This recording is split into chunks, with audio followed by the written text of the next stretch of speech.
Welcome to our channel. నేను మీ ప్రశాంత్. ఇప్పుడు సంక్రాంతికి గేమ్ చేంజర్ మూవీ అయితే రాబోతుంది. మరి ఇది RRRని రికార్డు బ్రేక్ చేస్తుందని చెప్పేసి సల్మాన్ గారు అయితే దీనికి స్టేట్మెంట్ అయితే ఇవ్వడం జరిగింది. నిజంగానే మరి RRR రికార్డ్స్ని బ్రేక్ చేస్తుందా? సో దీని గురించి అయితే మాట్లాడేందుకు ప్రస్తుతం మనతో పాటు సీనియర్ జర్నలిస్ట్ యజ్ఞమూర్తి గారు ఉన్నారు. నమస్తే అండి. నమస్తే ప్రశాంత్. సో చాలామంది రామ్ చరణ్ గారి అభిమానులు, చాలామంది రామ్ చరణ్ ఫ్యాన్స్ అయితే ఎవరైతే ఉన్నారో ఈ మూవీ కోసం చాలా వెయిట్ చేస్తున్నారు. మరి నిజంగానే RRR మూవీని రికార్డ్ చేస్తుందంటారా ఇది? సల్మాన్ ఖాన్కి చిరంజీవి కుటుంబానికి మధ్య మంచి స్నేహం ఉంది. ఆ స్నేహం కోసమే ఆయన చిరంజీవి సినిమా మనకు తెలుసు మలయాళం నుంచి తెలుగులోకి రీమేక్ చేసినటువంటి సినిమా. సో అందులో ఆయన ఒక స్పెషల్ అపీరెన్స్ లాగా ఇచ్చాడు, గెస్ట్ అపీరెన్స్ లాగా ఇచ్చారు. వాళ్ళిద్దరూ కలిసి చిరంజీవి సల్మాన్ ఖాన్ కలిసి ఒక యాక్షన్ ఎపిసోడ్ క్లైమాక్స్లో చేయటం మనం చూసాం. Lucifer remake, so God father.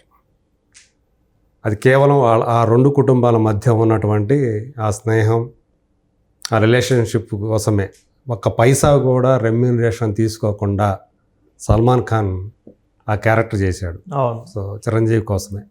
అలాగే రామ్ చరణ్తో కూడా ఆయనకి మంచి ర్యాపో ఉంది. ఇప్పుడు RRR మనం చూసుకుంటే ఇద్దరు హీరోల్లో ఒక హీరో ఆల్రెడీ దేవరతో వచ్చి హిట్ కొట్టేశాడు, జూనియర్ ఎన్టీఆర్.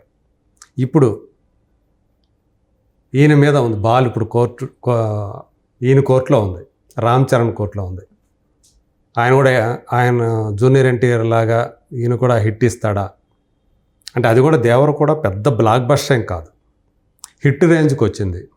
సో యాక్చువల్గా అది ఇంకా పెద్ద హిట్ అవుతుందని ఆశించారు. కానీ బట్ ఆ డైరెక్షన్ ఫాల్ట్ కానివ్వండి, దేవర క్యారెక్టర్ని ఇంకా బాగా తీసి ఉండాల్సింది. కొరటాల శివ అనే పేరు అయితే వచ్చింది.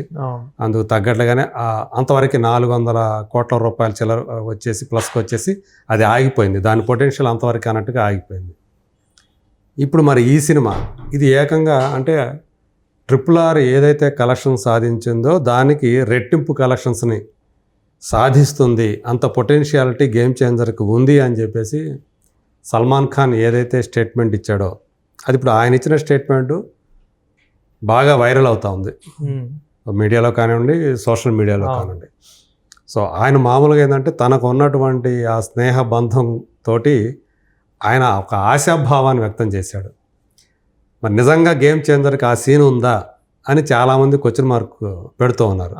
ఎందుకంటే ట్రైలర్ చూసినట్లయితే కనుక చాలామంది ఏమని కామెంట్ చేస్తున్నారంటే కొందరేమో రొటీన్గా ఉందంటున్నారు, కొందరు డిఫరెంట్గా ఉందంటున్నారు. మరి స్టోరీ ఎలా ఉంటుందో అంత పెద్ద ఉండదేమో అని కూడా అలా కూడా అంటున్నారు. మరి సో RRRని మించిపోదు అని కూడా అనుకుంటున్నారు.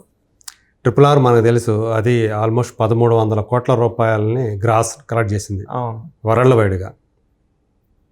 తెలుగు సినిమాలకు సంబంధించి బాహుబలి 2 తర్వాత దాని కలెక్షన్స్లే అత్యధికంగా ఉండేవి.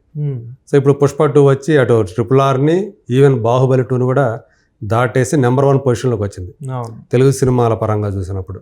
ఇంకా అది ఓవరాల్గా చూసినప్పుడు దంగల్ తర్వాతే ఉంది, సెకండ్ ప్లేస్లో ఉంది ఓవరాల్గా అయితే ఇప్పుడు హిందీ బెల్ట్ వరకు చూసుకున్నట్లయితే ఇప్పటి వరకు కూడా దీనికి సరైన బజ్జే లేదు. అసలు గేమ్ చేంజర్ గురించి తలుచుకుంటున్న వాళ్ళు, మాట్లాడుకుంటున్న వాళ్ళు చాలా చాలా తక్కువ అని చెప్పాలి హిందీకి సంబంధించి.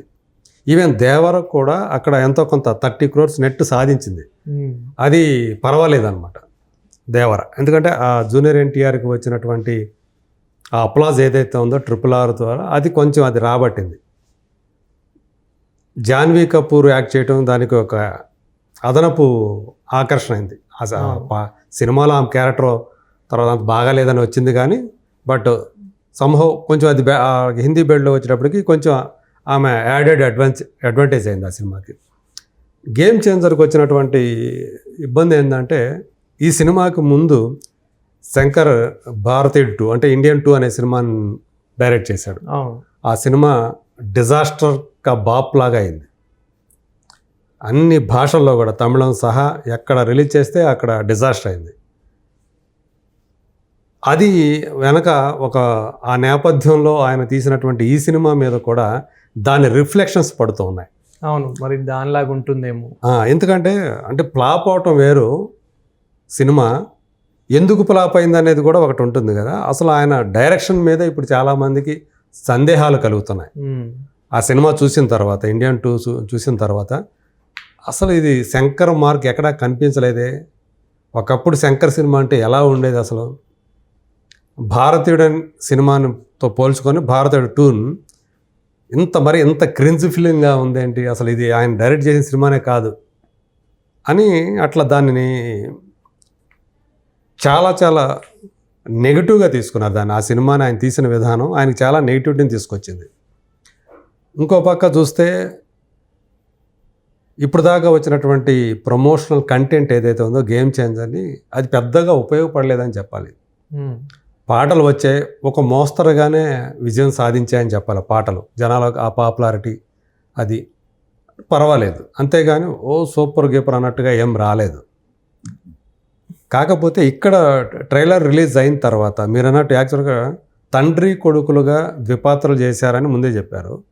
కానీ సినిమాలో ఒక రైతు కనిపిస్తున్నాడు, ఒక ఐఏఎస్ ఆఫీసర్ లేదా కలెక్టర్ కనిపిస్తున్నాడు, మళ్ళీ ఇంకొక పోలీస్ వేషం కూడా కనిపిస్తుంది. ఇది ఎక్కడి నుంచి వచ్చింది? అవును, అంటే ఇన్ని గెటప్లు ఉండే ఈ గెటప్లు ఏంటి, ఇన్ని గెటప్లు ఏంటి అనేది కూడా వస్తుంది. మరి రైతు అంటున్నారు, అప్పన్న క్యారెక్టర్ అంటున్నారు, మళ్ళీ అభ్యుదయం పార్టీ అని చెప్పేసి అంటూ ఉన్నారు. రాజకీయాలు టచ్ చేశారు, రైతు సమస్యల్ని టచ్ చేశారు, అలాగే రాజకీయ నాయకులతో, అవినీతి పరులైన రాజకీయ నాయకులతోటి ఒక ఐఏఎస్ ఆఫీసర్ చేసినటువంటి పోరాటం అనేది ఈ సినిమాగా చెప్తున్నారు. లాస్ట్కి మళ్ళీ హెలికాప్టర్లో ఆ లుంగి కట్టుకొని అది మళ్ళీ ఒక మాస్ అప్పీల్ మళ్ళీ. అవును, సో బనియను లుంగి తోటి హెలికాప్టర్లో కత్తి పట్టుకొని ఆయన. కానీ ఏదైనప్పటికీ ఆ ఒక్క సీన్ మాత్రం చాలా నచ్చింది చాలా మంది. ఇప్పుడు ఎవరైతే రామ్ చరణ్ ఫ్యాన్స్ ఉంటారో సో వాళ్ళకి మాత్రం ఈ ఒక్క సీన్ ఇంకా ఊపేసిందని చెప్పాలి. ఒక డిఫరెంటే కదా మరి, ఎందుకంటే హెలికాప్టర్లో రావటాలు పెద్ద విషయం కాదు, కానీ ఎలా వచ్చాడు, అది లుంగి కట్టుకొని వచ్చాడు, బనియన్ లుంగి. అసలే తెలంగాణ ఏపీ వాళ్ళకి ఇట్లాంటి మాస్ సీన్స్ అంటే ఇంకా చాలా నచ్చుతుంది. సో అది రిలీజ్ అయిన తర్వాత ఆ సినిమా మీద ఇక్కడ మన వాళ్ళకి అంచనాలు పెరిగాయి. మరి అదే హిందీ బెల్ట్లో ఎలా ఉంది అంటే ఇప్పటికి కూడా స్టిల్ హిందీలో ఈ సినిమా గురించి ఆఫ్టర్ రిలీజ్ ఆఫ్ ట్రైలర్ పెద్దగా మార్పు రాలేదని చెప్పాలి. ఈవెన్ నార్త్ అమెరికాలో కూడా ఆశించిన రీతిలో ప్రీ సేల్స్ లేవు, టికెట్ సేల్స్ ఆశించిన రీతిలో లేవు. సో అక్కడ కూడా చాలా డల్గా ఉన్నాయి. సో ఈ ఫ్యాక్టర్స్ అన్నీ చూస్తున్న వాళ్ళు ఇప్పుడు సల్మాన్ ఖాన్ ఏవైతే వ్యాఖ్యలు చేశాడో, ఈ సినిమా RRRని మించి రెట్టింపు కలెక్షన్లు సాధిస్తుంది అనేది పూర్తిగా అంటే నిజానికి దూరంగా ఉంది. కేవలం రామ్ చరణ్ మీద ఉన్నటువంటి ప్రేమతోటో అభిమానంతోటో ఆ మాటలు అన్నాడు తప్ప, ఆ స్టేట్మెంట్ ఇచ్చాడు తప్ప సినిమాకి అంత విషయం లేదు అని కొంతమంది దాన్ని అలా ప్రాపగండా చేస్తూ ఉన్నారు, నెగిటివ్ ప్రాపగండా చేస్తున్నారు. కానీ mega fans, Ram Charan fans మాత్రం నిజంగానే ఆయన కెరీర్కి ఒక సోలో హీరోగా ఈ సినిమా RRR తర్వాత సో ఖచ్చితంగా టైటిల్కి న్యాయం చేస్తూ ఆయన కెరీర్కి గేమ్ చేంజర్ అవుతుంది అని చెప్పేసి అలా వాళ్ళు మాత్రం అలా వాదిస్తున్నారు. సో మరి రేపొద్దున మరి ఎవరి మాట నిజమవుతుంది, సల్మాన్ ఖాన్ అన్నట్టు నిజంగానే అంటే డబల్ కాదు, కనీసం దరిదాపుల్లోకి వెళ్తుందా RRR దరిదాపుల్లోకి, అసలు దేవర కలెక్షన్ అయినా దాటుతుందా లేదా, అంటే 440 కోట్ల రూపాయలు అది కలెక్ట్ చేసింది దేవర. కనీసం దానన్నా ఏదైతే మా సినిమా కలెక్షన్ ఉందో దాన్ని దాడి చూపించడం ముందు అని చెప్పేసి జూనియర్ ఎన్టీఆర్ ఫ్యాన్స్ కూడా సోషల్ మీడియాలో ప్రశ్నిస్తున్నారు. మరి ఈ ప్రశ్నలకి సమాధానం ఎలా చెప్తుంది ఏంటి అనేది రేపు జనవరి 10న మనకు తెలుస్తుంది. Thank you.